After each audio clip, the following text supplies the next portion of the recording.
மணப்பெண்ணின் பிரத்யேகமான திருமணம் விவாஹா தி சென்னை சில்க்ஸ்.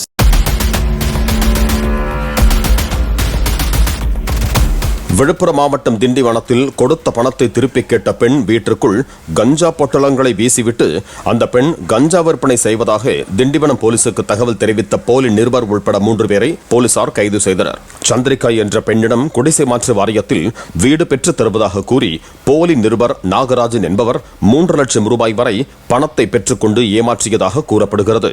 அந்த பெண் தான் கொடுத்த பணத்தை திரும்ப கேட்டு தொந்தரவு செய்ததால் அவரது வீட்டுக்குள் கஞ்சா பொட்டலங்களை வீசிவிட்டு போலீசுக்கு தகவல் கொடுத்த நாகராஜன் ஆட்டோவில் ஏறிச் சென்றது சிசிடிவி காட்சிகள் மூலம் தெரிய வந்ததாக போலீசார் தெரிவித்தனர். போலி நிருபர் நாகராஜன், சென்னையை சேர்ந்த கார்த்திக், ஜெகன் ஆகிய 3 பேரை போலீசார் கைது செய்தனர்.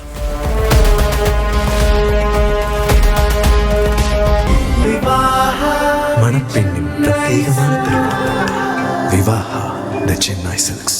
பிளே ஸ்டோர் மற்றும் ஆப் ஸ்டோரில் இருந்து பாலிமர் செயலியை QR கோடு மூலம் பதிவிறக்கம் செய்யுங்கள். செய்திகளை உடனுக்குடன் பெறுங்கள்.